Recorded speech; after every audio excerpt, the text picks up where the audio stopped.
Before starting today's Hindu analysis let me talk about our subject wise courses అండి. మొదట UPSC polity and రెండు UPSC economy, ఈ రెండు Suresh sir చెప్తారు. రైట్, మీ అందరికీ తెలుసు ఎల్టీఎక్స్ క్లాసెస్ యొక్క స్ట్రెంగ్త్ ఏంటి, ఎకానమీ. ఒక్కసారి ఎకానమీ తాలూకా శాంపుల్ వీడియోస్ చూడండి, మన యూట్యూబ్లో ఉంటాయి, ప్లేలిస్ట్లోకి వెళ్తే ఉంటాయి, నేను డిస్క్రిప్షన్లో కూడా లింక్ పెడతాను. ఒక్కసారి చూడండి, అద్భుతంగా సురేష్ సార్ టీచ్ చేయడం అనేది జరుగుతుంది. నా యొక్క టీచింగ్ స్టైల్ మీకు నచ్చినట్టయితే నేను హిస్టరీ టీచ్ చేస్తానండి, దాంతోపాటు కరెంట్ అఫైర్స్ కూడా నేను టీచ్ చేయడం అనేది జరుగుతుంది. కథల రూపంలో హిస్టరీ, స్టోరీ టెల్లింగ్ రూపంలో హిస్టరీ నేర్చుకోవాలనుకునే వాళ్ళు నా కోర్సులో జాయిన్ అవ్వచ్చు. రైట్, యూపీఎస్సీ కరెంట్ అఫైర్స్ కోర్సులో ఏం చేస్తాము అంటే డీటెయిల్డ్ హిందూ అనాలిసిస్ ఉంటుంది, దాంతోపాటు వీక్లీ 4 ఎంసీక్యూ సెషన్స్ ఉంటాయి, దాంతోపాటు రైట్ డౌట్ క్లియరెన్స్ సెషన్స్ అనేవి ఉంటాయి, దాంతోపాటు 1 మెయిన్స్ ఆన్సర్ రైటింగ్ సెషన్ అనేది ఉంటుంది వీక్లీ ఒక సండే. ఈ 4 ఎంసీక్యూ సెషన్స్లో ఏం చేస్తాం, రైట్, ఎంసీక్యూస్ క్వశ్చన్ పెట్టి ఆన్సర్ ఇదమ్మా అని చెప్పేయడం అనేది జరగదు. డీటెయిల్డ్ మనకి ఇప్పుడు ఎలా అయితే నేను బ్యాక్గ్రౌండ్ నుంచి చెప్తానో హిందూ అనాలిసిస్లో బ్యాక్గ్రౌండ్ నుంచి కలిపి చెప్పడం అనేది జరుగుతుంది. మిమ్మల్ని కరెంట్ అఫైర్స్లో మాస్టర్స్గా చేస్తాను. ఈచ్ సెషన్లో 20 క్వశ్చన్స్ డిస్కస్ చేస్తామండి. 20 ఇంటూ ఒక్కొక్క దానికి 4 ఆప్షన్స్ ఉంటాయి, 80 క్వశ్చన్స్ డిస్కస్ చేయడం అనేది జరుగుతుంది. తక్కువలో పోనీ 50 వేసుకోండి. రైట్, వీక్లీ ఎన్ని సెషన్స్ అని చెప్పాం, 4 సెషన్స్, 54 జార్ 200 టాపిక్స్ మీద మీకు కంప్లీట్ గ్రిప్ అనేది వస్తుంది. తీసుకొచ్చే బాధ్యత నాది, నేను చేస్తాను మీకు కంప్లీట్ గ్రిప్ తీసుకొచ్చే బాధ్యత. రైట్, ఎంతండి ఫీజు అంటే 7,000 కట్టి జాయిన్ అవ్వాలంటే అక్కర్లేదు, కేవలం 2,000 కట్టి జాయిన్ అవ్వచ్చు. రైట్, 1వ తారీఖు నుంచి ఇది 8,000 అవుతుంది ఫీజు. రైట్, మీరు ఈ అవకాశాన్ని ఉపయోగించుకుంటారని చెప్పి అనుకుంటున్నాను.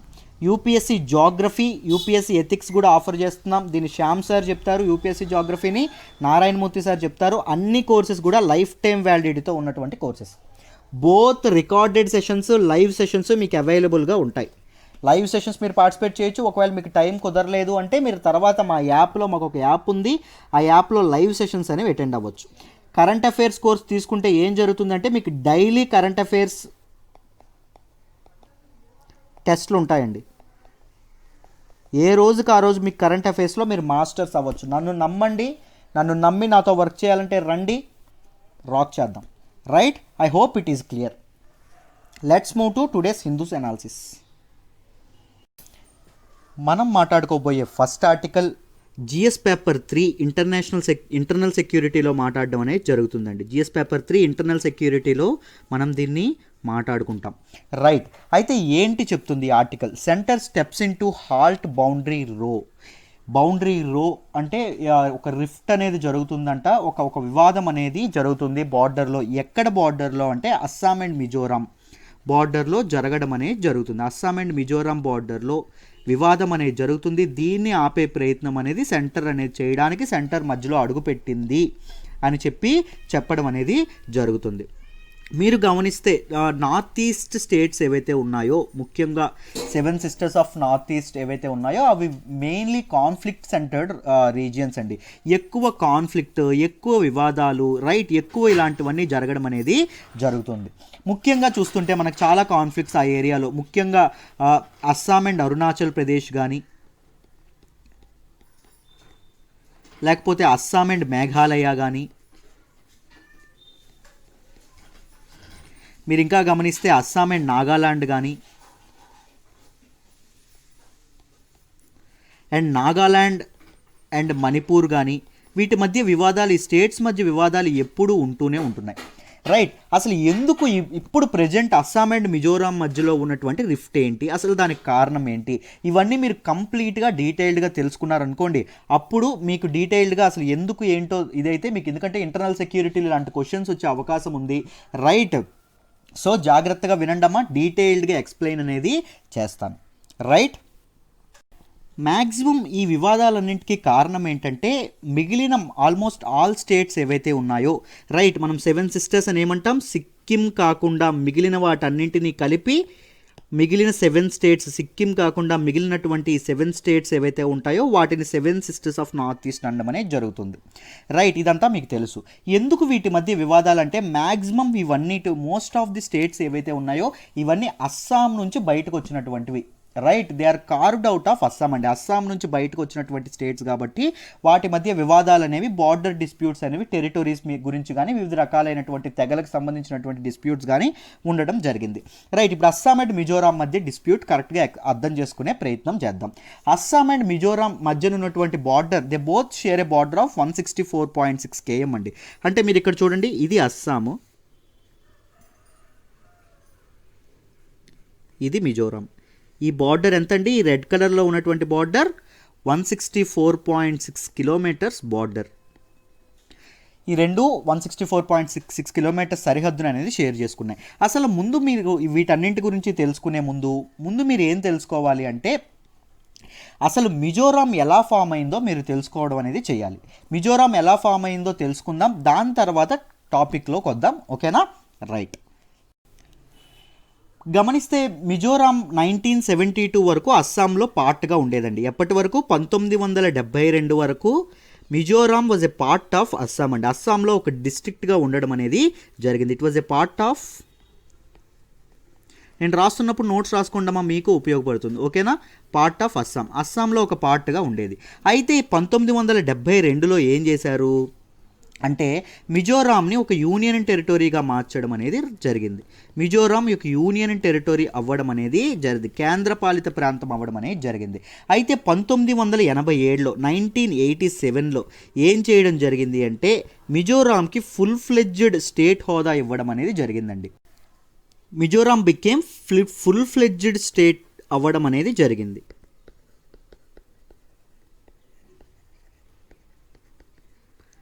రైట్, ఎప్పుడండి? 1987లో through state of Mizoram act, 1986లో వచ్చినటువంటి స్టేట్ ఆఫ్ మిజోరాం యాక్ట్ ద్వారా 1987లో ఫుల్ ఫ్లెడ్జ్డ్ స్టేట్ అవ్వడం అనేది జరిగింది.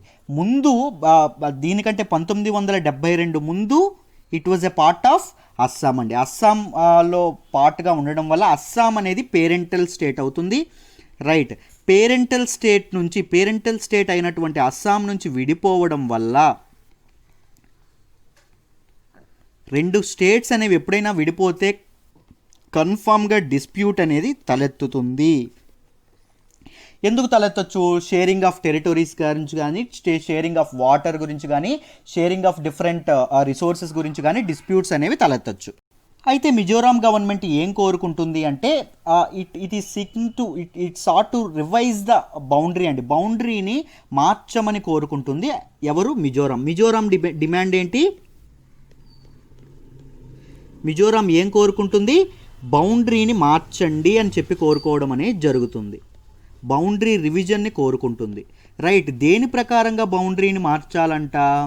రైట్, అస్సాంతో ఈ వివాదంలో కోరుకోవడం అనేది జరుగుతుంది. దేని ప్రకారం అంటే, సమ్ ప్రీవియస్ లాస్ అండి, కొన్ని ప్రీవియస్ లాస్. ఏంటా లాస్ అంటే, Bengal eastern frontier regulation of 1873, దీని ప్రకారంగా కోరుకుంటుంది. దాంతోపాటు inner line of the Lushai Hills notification అండి.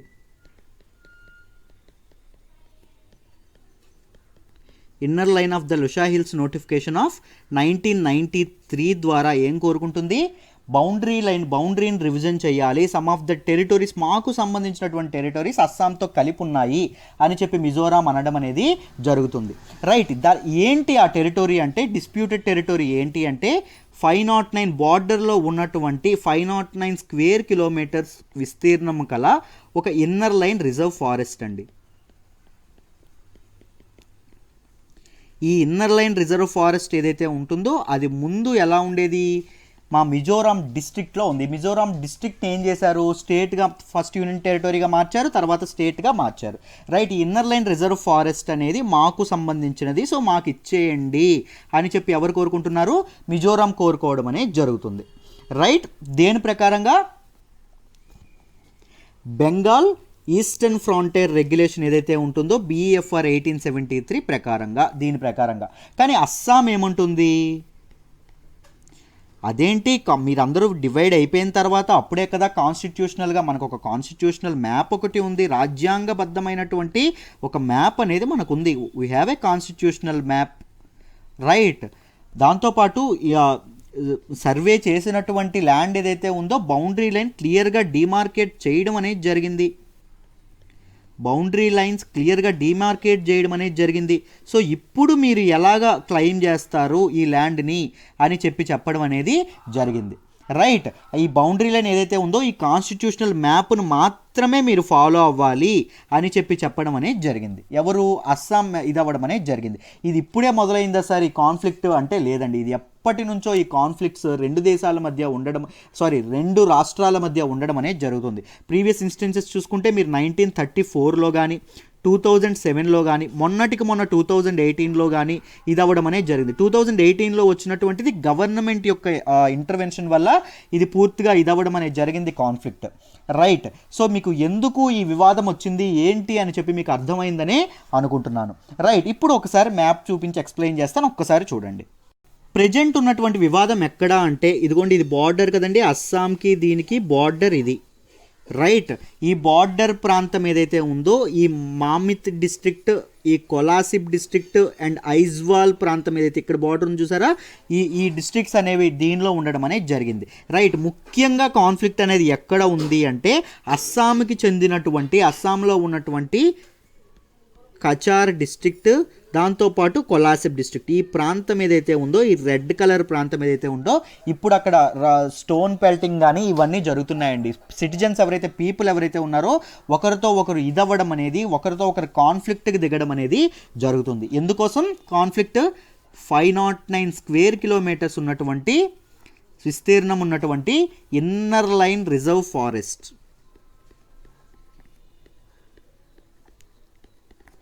గుర్తుపెట్టుకోవాలి, ఇన్నర్ లైన్ రిజర్వ్ ఫారెస్ట్లో ఇదవ్వడం అనేది జరిగింది. దానికి మిజోరాం ఏమంటుంది, ఇది క్లెయిమ్ చేస్తుంది. అస్సాం ఏమంటుంది, మనకు ఒక కాన్స్టిట్యూషనల్ మ్యాప్ ఉంది, దాన్నే ఫాలో అవ్వండి, కొత్త డిమాండ్లు ఏమి చేయొద్దు అని అస్సాం చెప్పడం అనేది జరుగుతుంది. అయితే మెజర్స్ ఏం తీసుకున్నారు, ఇప్పటి వరకు ఏం మెజర్స్ తీసుకున్నారు ఈ రెండు స్టేట్స్ మధ్య కాన్ఫ్లిక్ట్ ఇది చేయడానికి అని మనం మాట్లాడుకుంటే చూడండి అమ్మా.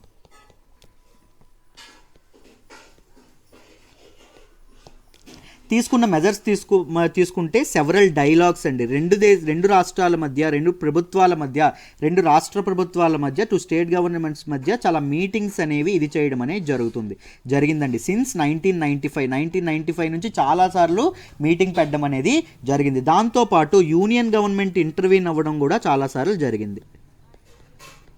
ఇంటర్వెన్షన్ ముఖ్యంగా 2018లో ఏదైతే ఉందో, 2018లో యూనియన్ గవర్నమెంట్ ఇంటర్వ్యూన్ అయ్యి ఈ బార్డర్ ఇష్యూ ఏదైతే ఉందో, బౌండరీ ఇష్యూ ఏదైతే ఉందో దాన్ని సాల్వ్ చేయడం అనేది జరిగింది.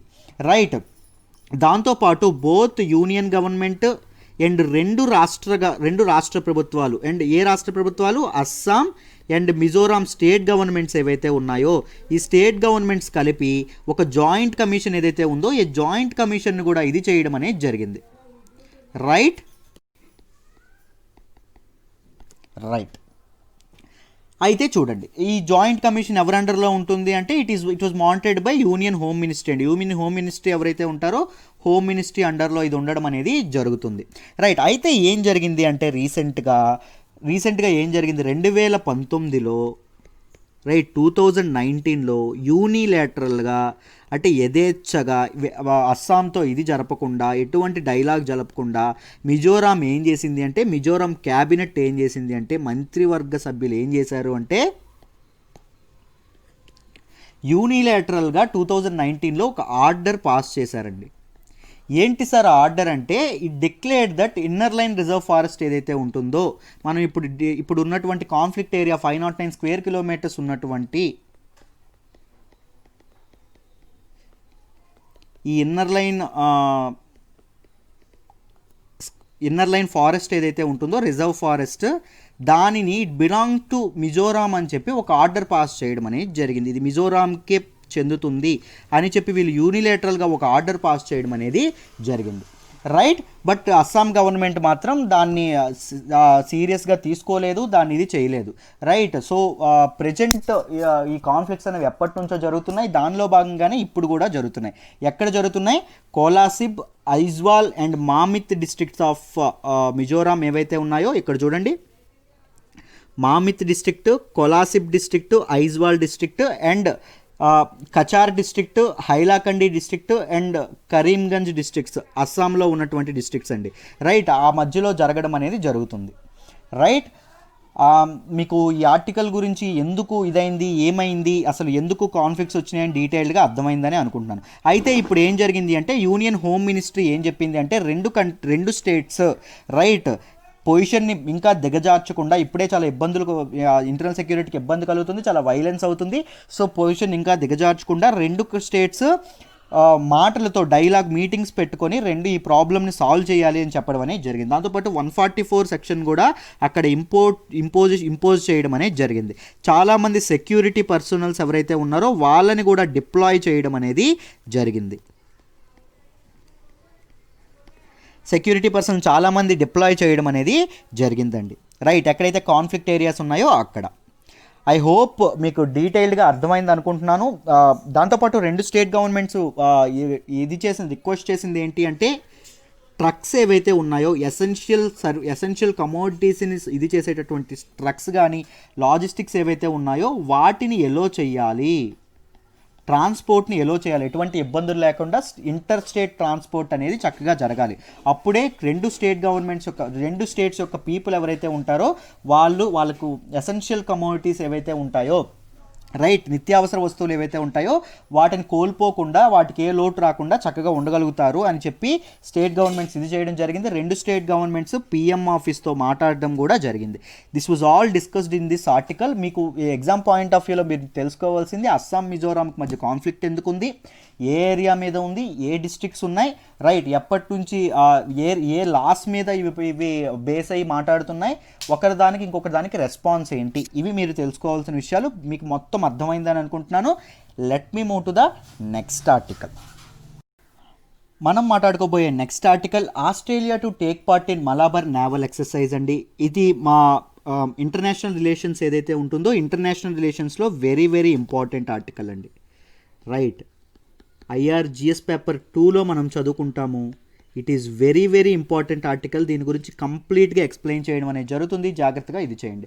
ఫస్ట్ మనం మలాబార్ నేవల్ ఎక్సర్సైజ్ ఏంటో తెలుసుకోవాలి, ఎవరెవరి మధ్య జరుగుతుందో తెలుసుకోవాలి, ఆస్ట్రేలియా ఎందుకు టేక్ పార్ట్ చేసుకుంటుందో తెలుసుకోవాలి, దానివల్ల వచ్చేటటువంటి వే ఫార్వర్డ్ ఏంటి, దానివల్ల అడ్వాంటేజెస్ ఏంటి, డిసడ్వాంటేజెస్ ఏంటి, కంప్లీట్గా డీటెయిల్డ్గా తెలుసుకుందాం. జాగ్రత్తగా గమనించండి. ఫస్ట్ మలాబార్ నేవల్ ఎక్సర్సైజ్ గురించి మీరు తెలుసుకోవాలి.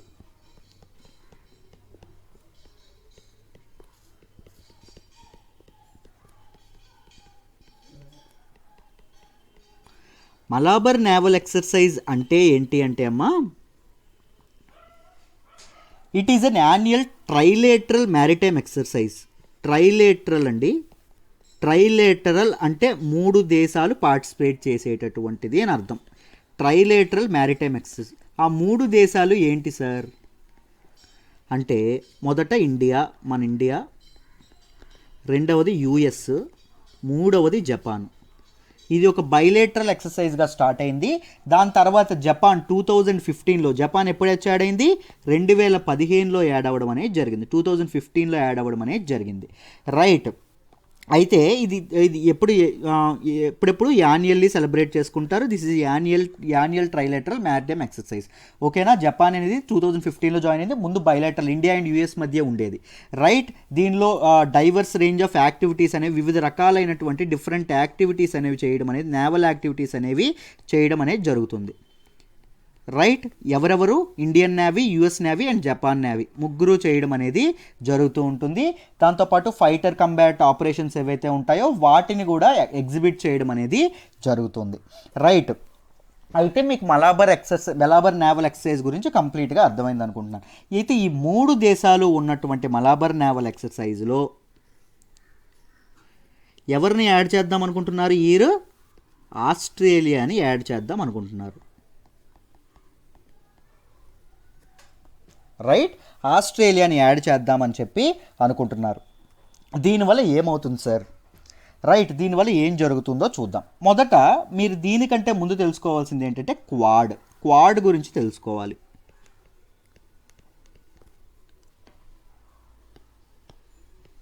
క్వాడ్ కూడా ఒక మల్టీలేటరల్ గ్రూపింగ్ అండి. అంటే ఒక 4 దేశాలు కలిపి ఏర్పడినటువంటి ఒక grouping. Right, quad full form ఏంటి అంటే క్వాడ్రిలేటరల్ సెక్యూరిటీ డైలాగ్ అంటారు.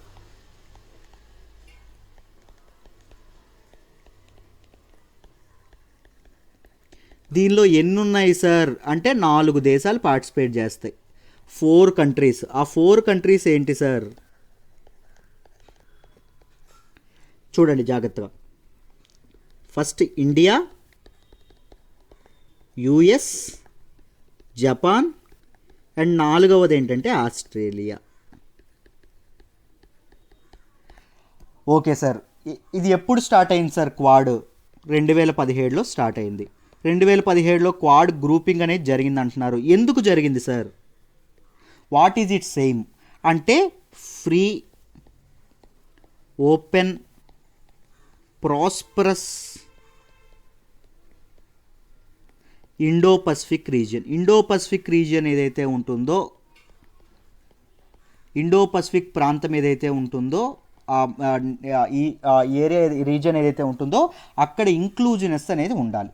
ఎన్ష్యూర్ ఇంక్లూజివ్నెస్ అనేది సపోర్ట్ చేయాలి. రైట్, ఫ్రీగా ఉండాలి, ఓపెన్గా ఉండాలి. ముఖ్యంగా ఏంటి, అపరెంట్లీ చైనా యొక్క ఇన్ఫ్లుయెన్స్ని తగ్గించడానికి, ఈ రీజియన్లో చైనా యొక్క ఇన్ఫ్లుయెన్స్ ఏదైతే, గ్రోయింగ్ ఇన్ఫ్లుయెన్స్ ఏదైతే ఉందో దానిని తగ్గించడానికి ఈ క్వాడ్ గ్రూపింగ్ అనేది ఇది అయింది అని అందరూ అంటారు. బట్ ఇది నాట్ అఫీషియల్.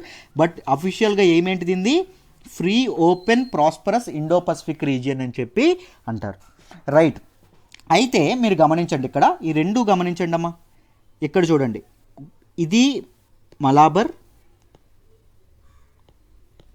ఇది క్వాడ్. మలాబర్లో ఎవరున్నారు? ఇండియా, యుఎస్, జపాన్ ఉన్నారు. ఇంకా ఆస్ట్రేలియా యాడ్ అవ్వలేదు, ఇప్పుడు యాడ్ అవుతుంది అని డెసిషన్ తీసుకున్నారు. రైట్, ఇప్పుడు ఇక్కడ ఎవరున్నారు? సేమ్ మీరు గమనిస్తే సేమ్ అవే 4 కంట్రీస్ ఉండడం అనేది జరిగింది. రైట్, దీనివల్ల ఏమవుతుంది? ఇది ఇండైరెక్ట్గా ఎవరికి ఎగనెస్ట్గా స్టెప్స్ వేస్తున్నట్టు? చైనాకి ఎగనెస్ట్గా స్టెప్స్ వేస్తున్నట్టు. చైనా ఇన్ఫ్లుయెన్స్ని పూర్తిగా కట్టడి చేయడానికి క్వాడ్ ఎలా ప్రవర్తిస్తుందో, క్వాడ్ని స్ట్రెంథన్ చేయడానికి, రైట్, క్వాడ్ని ఇంకాస్త బలపరచడానికి ఒక మలాబర్ నేవల్ ఎక్సర్సైజ్ జరిగింది అనుకోండి. మలాబర్ ఎవరైతే క్వాడ్లో ఉన్నారో వాళ్ళే ఉన్నారనుకోండి. అప్పుడు చైనా ఏం భావిస్తుంది? చైనాని పూర్తిగా తొక్కేయడానికి, చైనా ఇన్ఫ్లుయెన్స్ని పూర్తిగా, ఇప్పటికే క్వాడ్కి చైనా ఎగనెస్ట్గా ఉందండి. చైనా యొక్క ఇన్ఫ్లుయెన్స్ ఏదైతే ఉందో ఇన్ఫ్లుయెన్స్ని పూర్తిగా లిమిట్ చేయడానికి, మిటిగేట్ చేయడానికే మలాబర్ ఎక్సర్సైజ్లో, ప్రజెంట్ ఉన్నటువంటి మలాబర్ ఎక్సర్సైజ్లో ఎవరిని యాడ్ చేస్తున్నారన్నారు? ఆస్ట్రేలియాని యాడ్ చేస్తున్నారు అని చైనా చెప్పే ప్రమాదం ఉంది, చైనా అనుకునే ప్రమాదం ఉంది. అయితే ఆస్ట్రేలియా ఇప్పుడు ఈ మలాబర్ ఎక్సర్సైజ్కి ఆస్ట్రేలియాని ఇంక్లూడ్ చేసింది, ఆస్ట్రేలియా ఇన్వైట్ చేసింది ఎవరు? ఇండియా. సో చైనా అనేది రిటాలియేటరీ మెజర్స్ తీసుకునే అవకాశం ఉంది, తిరుగుబాటు చేసే అవకాశం ఉంది. ఇండియా మీద ఇప్పటికే బార్డర్ కాన్ఫ్లిక్ట్ అనేది నడుస్తూ ఉంది. రైట్, ఇప్పుడు ఇండియా ఎందుకు ఆస్ట్రేలియాని ఇంక్లూడ్ చేసింది అంటే టు స్ట్రెంథెన్, చాలా చాలా వివిధ దేశాల యొక్క కోఆపరేషన్ అనేది ఈ టైంలో ఇండియా కోరుకుంటుంది. ఈ టైంలో చైనాతో బార్డర్ ఇది ఉన్నప్పుడు ఎందుకు ఈ టైంలో తన తాలూకా నేవల్ ఎక్సర్సైజ్ ఏదైతే ఉంటుందో నేవల్ కోఆపరేషన్ని స్ట్రెంథెన్ చేసుకోవడానికి ఆస్ట్రేలియాని ఇంక్లూడ్ చేసింది. కానీ చైనా దాన్ని ఏమని భావిస్తుంది? చైనాని పూర్తిగా తగ్గించడానికి, చైనా ఇన్ఫ్లుయెన్స్ని పూర్తిగా మిటిగేట్ చేయడానికే స్టార్ట్ అవ్వచ్చు, ఇది ఇండియా అనేది ఆస్ట్రేలియాని ఇంక్లూడ్ చేయొచ్చు అని చెప్పడం అని అనుకోవడం అనేది జరుగుతుంది. దానివల్ల ఏం జరుగుతుంది? చైనా రిటాలియేటరీ మెజర్స్ తీసుకునే అవకాశం అనేది ఉంది అని చెప్పడం అనేది జరుగుతుంది. రైట్, అవకాశం లేకపోలేదు అని చెప్పడం అనేది జరిగింది. రైట్, ఇదొక ప్రెజర్ టాక్టిక్గా ఇండియా వాడుతుంది. This was a pressure tactic on China by India. క్వాడ్లో ఉన్న వాళ్ళే, క్వాడ్ ఎందుకు పనిచేస్తుందని చెప్పాం? చైనా యొక్క ఇన్ఫ్లుయెన్స్ కోసం తగ్గించడానికి అని చెప్పాం. క్వాడ్లో ఉన్న వాళ్ళే మలాబర్ ఎక్సర్సైజ్లో కూడా ఉన్నారనుకోండి, అది ఒక చైనా మీద ప్రెజర్ పడడం అనేది జరుగుతుంది, ఇంకొక గ్రూపింగ్ తయారైనట్టు ఉంటుంది. రైట్, ఇదొకటి ఇదవ్వడం అనేది జరుగుతుంది. రిటాలియేటరీ మూవ్స్ చైనా నుంచి వచ్చే అవకాశం ఉంది అని చెప్పి అనుకోవచ్చు. కానీ దీనివల్ల మనకేం ఒరిగింది, మనకేం జరుగుతుంది అంటే, ముందు మ్యారిటైమ్ సెక్యూరిటీ ఏదైతే ఉందో, మన నావికా దళం ఏదైతే ఉందో, నావికా దళ భద్రత ఏదైతే ఉంటుందో అది స్ట్రెంథెన్ అవుతుంది, అందులో డౌటే లేదు.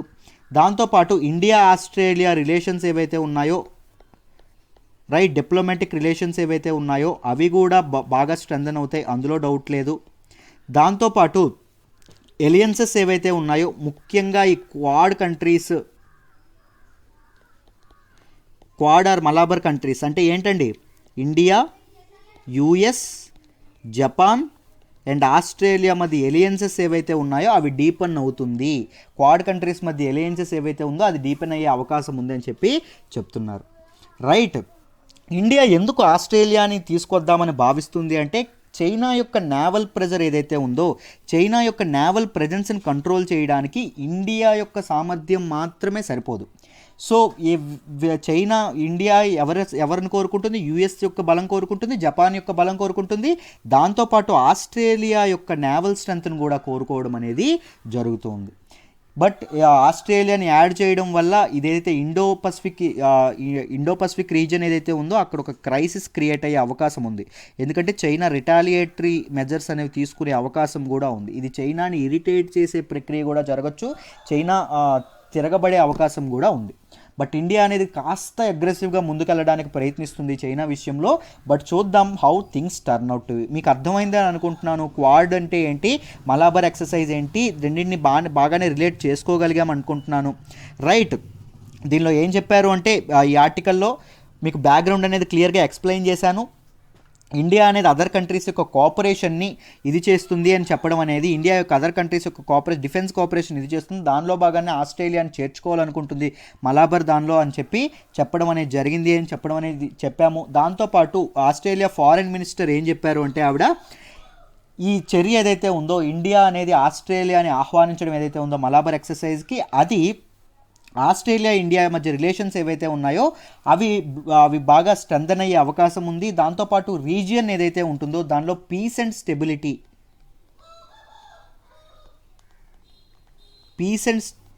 అనేది ప్రివైల్ అయ్యే ఛాన్స్ ఉంది అని చెప్పడం అనేది జరిగింది. రైట్. ఆస్ట్రేలియా మ్యారిటైమ్ క్యాపబిలిటీస్ని ఇది చేయడానికి మలాబర్ ఎక్సైజ్ లాంటివి చాలా ఇంపార్టెంట్. సో వాటిని కూడా ఇది చేయడం అనేది open and prosperous Indo Pacific సాధించడానికి, open and prosperous Indo Pacific అనేది దేని తాలూకా, ఇది క్వాడ్ యొక్క ఆశయం. రైట్. క్వాడ్రిలేటరల్ సెక్యూరిటీ యొక్క ఆశయం. సో అది మేము ఏదైతే రీచ్ అవ్వాలనుకుంటున్నామో దానికోసం మలాబర్ నేవల్ ఎక్సర్సైజ్ కూడా బాగా హెల్ప్ అవుతుంది అని చెప్పడం అనేది జరిగింది. ఈ ఇయర్ ఈ మలాబర్ ఎక్సర్సైజ్ అనేది నాన్ కాంటాక్ట్ ఎట్ సీ ఫార్మేట్లో జరగబోతుందండి బికాజ్ ఆఫ్ కోవిడ్-19. దీనివల్ల నాన్ కాంటాక్ట్ ఎట్ సీ ఫార్మేట్లో జరగబోతుంది అని చెప్తున్నారు. నేను డీటెయిల్డ్గా ముందు కూడా చాలాసార్లు దీని గురించి ఎక్స్ప్లెయిన్ చేశాను, మరొకసారి బిగినర్స్ గురించి డీటెయిల్గా ఎక్స్ప్లెయిన్ చేశాను. ఆల్రెడీ విన్న వాళ్ళకి కూడా రివిజన్ అవుతుందండి. Right. I hope this article is clear. Let me move to the next article. మనం మాట్లాడుకోబోయే నెక్స్ట్ ఆర్టికల్ వచ్చేసి CAA will be executed, rules being framed. ఇది రావడం అనేది జరిగింది హిందూలో. రైట్. దీని గురించి డీటెయిల్ డిస్కషన్ అనేది చేద్దాం. ఇది polity related article. GS paper 2లో దీన్ని మనం మాట్లాడుకుంటాం. గవర్నమెంట్ పాలసీస్ అండ్ ఇంటర్వెన్షన్స్లో మనం డీటెయిల్గా దీన్ని మాట్లాడుకోవడం అనేది జరుగుతుంది సిలబస్ పాయింట్ ఆఫ్ వ్యూలో. అయితే చూద్దాం అసలు ఏం జరుగుతుంది ఏంటి అసలు డీటెయిల్డ్గా మాట్లాడదాం. మనం పాత జ్ఞాపకాలను మళ్ళీ నెమరు వేసుకోవాల్సిన సమయం వచ్చింది. రైట్. మనకి సిటిజన్షిప్ అమెండ్మెంట్ యాక్ట్ గురించి మీ అందరూ చాలాసార్లు చదువుంటారు. బట్ బిగినర్స్ ఎవరైతే ఉంటారో వాళ్ళకి ఉపయోగపడుతుంది, మీకు కూడా ఒకసారి రివిజన్ అయినట్టు ఉంటుంది. రైట్. ఎందుకంటే మెయిన్స్ ఆన్సర్ రైటింగ్లో ఇది చాలా చాలా ఇంపార్టెంట్. రైట్. అందుకోసమని ఈ ఆర్టికల్ మళ్ళీ పిక్ చేసుకున్నాను. ఒక్కసారి డీటెయిల్గా ఎక్స్ప్లెయిన్ చేస్తాను, జాగ్రత్తగా వినండి అమ్మా. రైట్. సిటిజన్షిప్ అమెండ్మెంట్ యాక్ట్ అనేది ఎప్పుడు తీసుకొచ్చారు? 2019లో తీసుకురావడం అనేది జరిగింది. దీన్ని ఎనాక్ట్ చేయడం అనేది 2019లో దీన్ని ఎనాక్ట్ చేయడం అనేది జరిగింది. దేనికి? సిటిజన్షిప్ అమెండ్మెంట్ యాక్ట్ అన్నాం. రైట్. అమెండ్మెంట్ అనేది దేనికి చేశారు అంటే సిటిజన్షిప్ యాక్ట్కి చేశారు. సిటిజన్షిప్ యాక్ట్ అనేది ఎప్పుడు వచ్చింది? 1955లో దాన్ని ఎనాక్ట్ చేయడం అనేది జరిగింది. దీనికి అమెండ్మెంట్స్ అనేది చేయడం అనేది జరిగింది. దాన్ని సిటిజన్షిప్ అమెండ్మెంట్ యాక్ట్ 2019 అంటాం. అంతేనా? ఇప్పుడు సిటిజన్షిప్ యాక్ట్ అనేది ఏం చెప్తుంది, దానిలో అమెండ్మెంట్స్ అనేవి ఏం చేశారో జాగ్రత్తగా వినండి. ఫస్ట్ సిటిజన్షిప్ యాక్ట్ 1955 ఏం చెప్తుంది అంటే it provides various ways in which citizenship may be acquired. Citizenship భారత పౌరసత్వం రావాలి అంటే ఏం చెయ్యాలి, ఏమేమి అర్హతలు ఉండాలి అని కొన్ని ఇది తీసుకురావడం అనేది జరిగింది. కొన్ని షరతులు అనేది పెట్టడం అనేది జరిగింది భారత పౌరసత్వం కోసం. మొదటిది ఏముండాలి అన్నారు అంటే బర్త్ ఉండాలి, అంటే ఇండియాలో పుట్టిన వాళ్ళకి భారత పౌరసత్వం వస్తుంది. రెండవది ఏముండాలి అంటే డిసెండెంట్గా ఉండాలి. ఇండియా వారసుడు అయినటువంటి వాళ్ళు ఎవరైతే ఉంటారో, ఇండియాలో పుట్టిన వాళ్ళకి వారసులు ఎవరైతే ఉంటారో వాళ్ళకి ఇండియన్ సిటిజన్షిప్ అనేది ఉండాలి. నెక్స్ట్ ఇండియన్ సిటిజన్కి వారసులు ఎవరైతే ఉంటారో వాళ్ళకి ఇండియన్ సిటిజన్షిప్ ఉండాలి. దట్ ఈస్ డిసెంట్ అంటాం. మూడవది రిజిస్ట్రేషన్ అంటే ఏంటి? ఇప్పుడు ఇప్పుడు నేను ఇండియన్ సిటిజన్ అనుకోండి, రైట్, నేను ఇండియన్ సిటిజన్ని, నేను యూఎస్కి నా జాబ్ కోసమో నేను చదువుకోవడం కోసం వెళ్ళిపోయాను అనుకోండి. అక్కడ నాకు గ్రీన్ కార్డ్ వచ్చింది, అక్కడ నాకు సిటిజన్షిప్, యూఎస్ సిటిజన్షిప్ నాకు వచ్చింది. యూఎస్ సిటిజన్షిప్ నాకు రాగానే ఏమవుతుంది, ఇండియన్ సిటిజన్షిప్ క్యాన్సిల్ అయిపోతుంది. ఇండియన్ సిటిజన్షిప్ క్యాన్సిల్ అయిపోయిన తర్వాత నాకు ఒక బాబు పుట్టాడు అనుకోండి. అక్కడ ఆ అబ్బాయి పాపం నేను ఇండియాలోనే ఉండాలనుకుంటున్నాను, నా మూలాలను నేను వెతుక్కుంటూ వస్తానని చెప్పి ఇండియాకి వచ్చాడు అనుకోండి. ఇండియాకి వస్తే ఆ అబ్బాయి ఇండియాలో 1 ఇయర్ ఇది చేసుకుంటే, 1 ఇయర్ రైట్ ఇండియాలో ఉంటే, అంటే if is one of his parents are former Indian citizens and he lives in India for 1 year, 1 సంవత్సరం ఉంటే ఏం జరుగుతుంది, ఉన్న తర్వాత 1 సంవత్సరం ఉన్న తర్వాత ఆయన అప్లై చేసుకుంటే, రిజిస్టర్ చేసుకుంటే ఇండియన్ సిటిజన్గా ఆయనకి ఇండియన్ సిటిజన్షిప్ రావడం అనేది జరుగుతుంది. 4వది ఏంటి, న్యాచురలైజేషన్.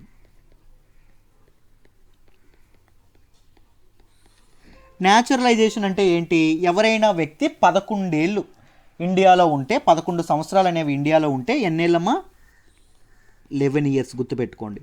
11 ఏళ్ళు ఇండియాలో ఉంటే, ఇండియాలో ఉన్న తర్వాత ఆయన అప్లై చేసుకుంటే ఆయనకి ఇండియన్ సిటిజన్షిప్ అనేది వస్తుంది అని చెప్పి మాట్లాడుకున్నాం. దాంతోపాటు 5th ఏంటి, ఇన్కార్పొరేషన్ ఆఫ్ టెరిటరీస్. అంటే వేరే దేశంలో ఉన్నటువంటి భూభాగాలను కానీ, లేకపోతే కొత్తగా భారతదేశం కొత్త భూభాగాలను కనుక్కుందనుకోండి, అక్కడ ఉన్నటువంటి ప్రజలు అనేవాళ్ళు ఎవరికి చెందుతారు, ఒకవేళ భారత భూభాగంలో ఇండియన్ టెరిటరీస్లో ఆ ఎక్స్ట్రా టెరిటరీస్ కలిసాయి అనుకోండి, అక్కడ ఉన్నటువంటి పీపుల్ ఎవరికి చెందుతారు, ఇండియన్ సిటిజన్స్ అవ్వడం అనేది జరుగుతుంది. రైట్, ఇవన్నీ ముందు సిటిజన్షిప్ యాక్ట్ 1955లో ఉండడం అనేది జరిగింది. అయితే సిటిజన్షిప్ అమెండ్మెంట్ యాక్ట్లో సిటిజన్షిప్ అమెండ్మెంట్ యాక్ట్ 2019లో తీసుకొచ్చినటువంటి అమెండ్మెంట్స్ ఏంటి అని చెప్పి మనం మాట్లాడుకుంటే, జాగ్రత్తగా నోట్స్ రాసుకోండమ్మా, మీకు ఉపయోగపడుతుంది. బిగినర్స్ ఎవరైనా ఉంటే వాళ్ళందరికీ ముందు దీని గురించి తెలియకపోతే ఉపయోగపడుతుంది. హిందూస్ కానీ, సిఖ్స్ కానీ, రైట్, బుద్ధిస్ట్ కానీ, దాంతోపాటు జైన్స్ కానీ, పార్సీస్ కానీ, క్రిస్టియన్స్ కానీ, ముస్లింలు కాకుండా హిందూస్ కానీ, సిఖ్స్ కానీ, బుద్ధిస్టులు కానీ, జైన్స్ కానీ, పార్సీస్ కానీ, క్రిస్టియన్స్ కానీ, వీళ్ళు ఎవరైతే ఉన్నారో వీళ్ళు ఒకవేళ 3 కంట్రీస్ పేర్లు చెప్పారు. ఆ కంట్రీస్ పేర్లు ఏంటి, ఆఫ్ఘనిస్తాను, బంగ్లాదేశ్, పాకిస్తాను.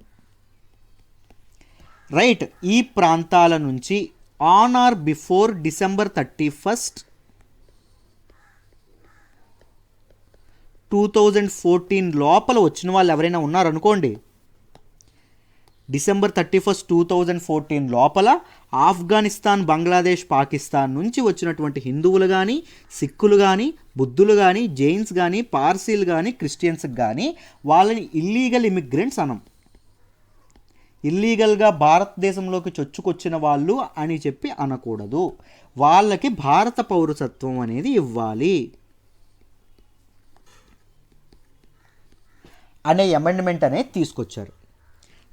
దాని తర్వాత ఇంకొక అమెండ్మెంట్ ఏం తీసుకొచ్చారంటే, న్యాచురలైజేషన్ చెప్పుకున్నాం చూసారా.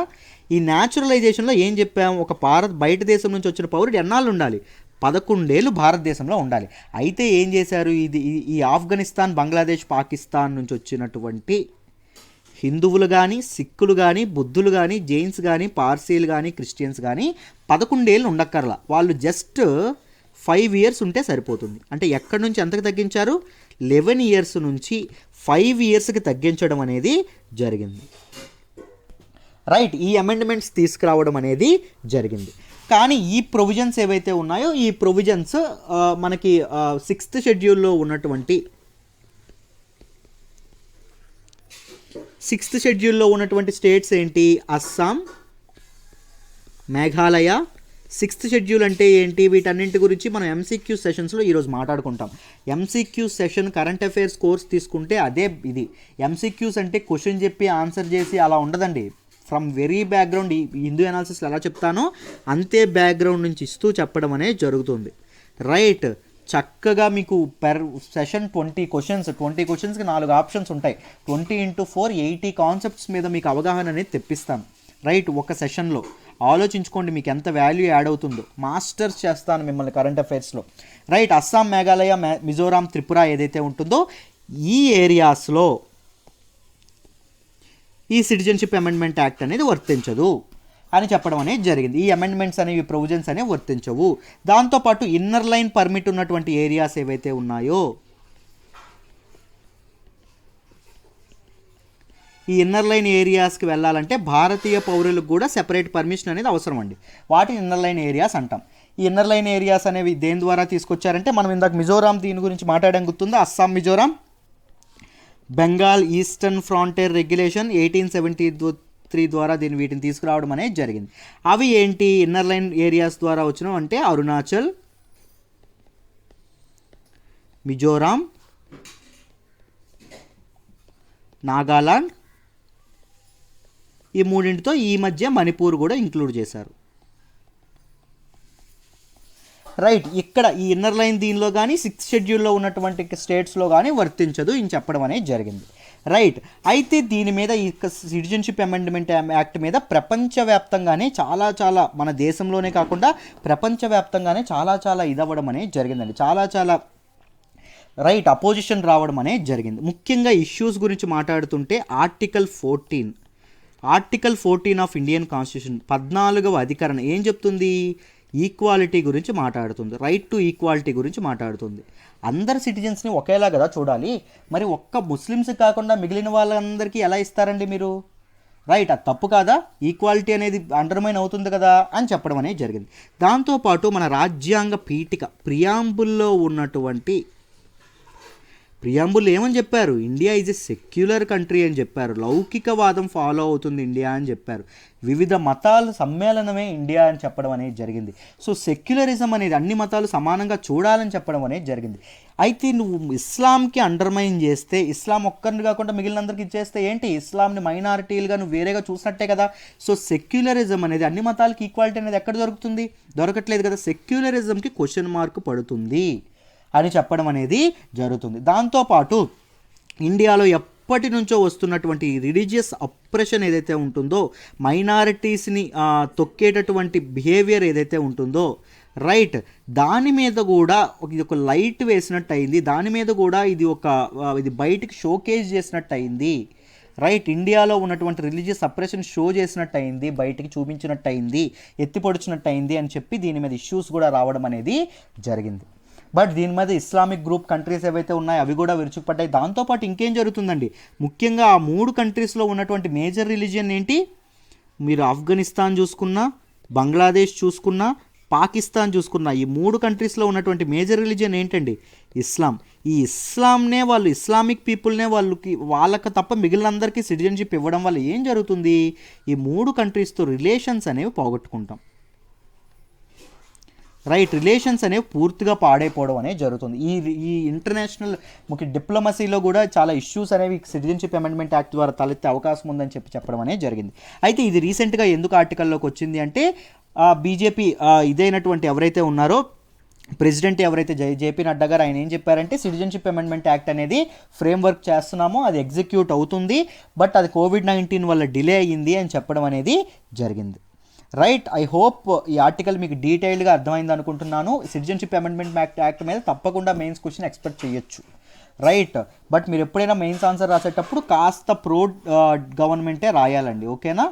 రైట్, అది గుర్తుపెట్టుకోండి. మెయిన్స్ ఆన్సర్ ఎలా రాయాలి, ఏ విధమైన ట్రిక్స్ ఫాలో అవ్వాలంటే మీరు నేర్చుకోవాలంటే మనం వీక్లీ 1 మెయిన్స్, మనం చెప్పాను కదా 4 MCQs చేస్తాము, MCQ ప్రిలిమ్స్ లెవెల్లో MCQ సెషన్స్ చేస్తాం, 1 మెయిన్స్ సెషన్ చేస్తాం. కరెంట్ అఫైర్స్ కోర్స్ తీసుకున్న వాళ్ళకి డీటెయిల్డ్గా మెయిన్స్ ఆన్సర్ రైటింగ్ ఎలా చేయాలో చెప్పడం అనేది కుదురుతుంది.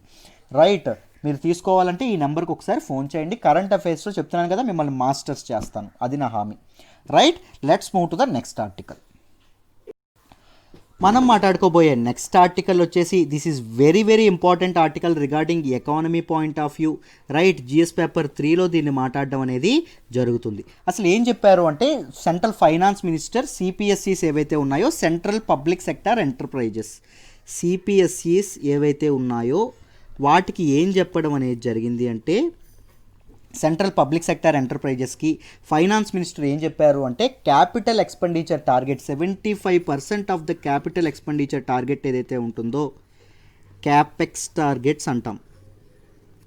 రైట్, ఇవేవైతే క్యాపిటల్ ఎక్స్పెండిచర్ టార్గెట్స్ ఏదైతే ఉంటుందో దీనిని డిసెంబర్ లోపు మీట్ అవ్వండి అని చెప్పడం అనేది జరిగింది. డిసెంబర్ లోపు ఈ క్యాపిటల్ ఎక్స్పెండిచర్ టార్గెట్స్ మీట్ చేయండి అని చెప్పడం అనేది జరిగింది. క్యాపిటల్ ఎక్స్పెండిచర్ అంటే ఏంటో తెలుసుకుందాం. దాని తర్వాత ఇది ఎందుకు దీని తాలూకు ఈవిడ ఎయిమ్ ఏంటి అంటే టు స్పర్ ఎకనామిక్ గ్రోత్ అండి. ఎకనామిక్ గ్రోత్ పెంచడానికి, ఎకనామిక్ గ్రోత్ పెంచడానికి 75% క్యాపిటల్ ఎక్స్పెండిచర్ టార్గెట్స్ని డిసెంబర్ లోపు మీట్ అవ్వండి అని చెప్పి ఎవరికి చెప్పారు? ఫైనాన్స్ మినిస్టర్, సిపిఎస్సిస్ ఏవైతే ఉన్నాయో అంటే సెంట్రల్ పబ్లిక్ సెక్టర్ ఎంటర్ప్రైజెస్ ఏవైతే ఉన్నాయో వాటికి చెప్పడం అనేది జరిగింది. అంటే పెట్రోలియం, న్యాచురల్ గ్యాస్ వీటిలో ఉన్నటువంటి కోల్ కంపెనీస్ ఏవైతే ఉన్నాయో వాటిలో ఉన్నటువంటి కంపెనీస్ ఏవైతే ఉన్నాయో వాటికి చెప్పడం అనేది జరిగింది. సో క్యాపిటల్ ఎక్స్పెండిచర్ అంటే ఏంటో తెలుసుకుందాం, దాని తర్వాత మిగిలింది మాట్లాడదాం. క్యాపిటల్ ఎక్స్పెండిచర్ అంటే ఏంటి అంటే it is an asset building expenditure అండి. రైట్, ఆస్తులని పెంచుకోవడానికి సింపుల్గా చెప్తున్నాను చూడండి, ఇట్ ఈజ్ ఎన్ ఇన్వెస్ట్మెంట్ అండి. ఈజీగా చెప్పాలంటే ఇదొక ఇన్వెస్ట్మెంట్. దేని మీద ఇన్వెస్ట్ అంటే క్యాపిటల్ అంటే ఆ అసెట్స్ని బిల్డ్ చేసేటటువంటి ఎక్స్పెండిచర్. రైట్, అంటే మీకు సపోజ్ మీకు ఎలా చెప్పాలి అంటే ఆఫీస్ బిల్డింగ్స్ కానీ లేకపోతే మెషినరీ కానీ ఇన్ఫ్రాస్ట్రక్చర్ కానీ వీటి మీద కంపెనీలు పెట్టేటటువంటి ఖర్చు ఏదైతే ఉంటుందో దానిని క్యాపిటల్ ఎక్స్పెండిచర్ అంటాం. రైట్, ఆపరేషనల్ ఎక్స్పెండిచర్ అని వేరేది ఉంటుంది. ఆపరేషనల్ ఎక్స్పెండిచర్ అంటే ఏంటి అంటే కొత్త ఆఫీసులు కానీ, ఇప్పుడు నేను ఒక కంపెనీ అనేది కొత్త బ్రాంచ్ అనేది పెట్టింది అనుకోండి. కొత్త బ్రాంచ్ పెట్టినప్పుడు ఏం చేస్తాం? ఒక బిల్డింగ్ కన్స్ట్రక్ట్ చేస్తాం, దానిలో కొన్ని మెషినరీ తీసుకొస్తాం, కొంత ఇన్ఫ్రాస్ట్రక్చర్ తీసుకొస్తాం, కొంతమందిని హైర్ చేసుకుంటాం. ఇదంతా పెట్టేటటువంటి ఖర్చు వీటన్నింటి మీద పెట్టే ఖర్చు క్యాపిటల్ ఎక్స్పెండిచర్ అంటాం. రైట్, ఇప్పుడు ఆపరేషనల్ ఎక్స్పెండిచర్ అంటే ఏంటి? ఏదైతే పని జరుగుతూ ఉంటుందో, ఏదైతే ఆ వర్క్ ఏదైతే జరుగుతూ ఉంటుందో మధ్యలో పెట్టుబడి పెట్టాల్సి వస్తుంది. రైట్, కొత్త అయినటువంటి వివిధ ప్రొడక్ట్స్ మిషనరీ కొనాల్సి వస్తుంది, కొత్త వాళ్ళని హైర్ చేయాల్సి వస్తుంది. ఈ ఆపరేషన్ కోసం పెట్టేటటువంటి మార్కెటింగ్ ఖర్చు ఏదైతే ఉంటుందో ఇవన్నీ ఆపరేషనల్ ఎక్స్పెండిచర్ కింద వస్తాయి. సో క్యాపిటల్ ఎక్స్పెండిచర్ ఒక కంపెనీ పెట్టింది అనుకోండి, అప్పుడు ఏం జరుగుతుందో చూద్దాం. కంపెనీసే దండి మీకు డిఫరెంట్ గవర్నమెంట్ కూడా క్యాపిటల్ ఎక్స్పెండిచర్ పెరుగుతుంది, అథారిటీస్ కూడా క్యాపిటల్ ఎక్స్పెండిచర్ అనేవి పెడతాయి, లేకపోతే డిఫరెంట్ ఇన్స్టిట్యూషన్స్ కూడా క్యాపిటల్ ఎక్స్పెండిచర్ అనేది పెట్టడం అనేది జరుగుతుంది. క్యాపిటల్ ఎక్స్పెండిచర్ పెడితే ఏం జరుగుతుంది సార్? ఆఫీసుల మీద, మెషినరీ మీద, ఇన్ఫ్రాస్ట్రక్చర్ మీద పెడితే ఏం జరుగుతుంది? ఎంప్లాయ్మెంట్ అనేది జనరేట్ అవుతుందండి. ఎంప్లాయ్మెంట్ జనరేషన్ అనేది పెరుగుతుంది. Right, both direct and indirect employment generation అనేది జరుగుతుంది. ఏంటి సార్ ఎంప్లాయ్మెంట్ జనరేషన్, దానికి దీనికి లింక్ ఏంటో చెప్పండి సార్ అని మీరు అడిగారు అనుకోండి.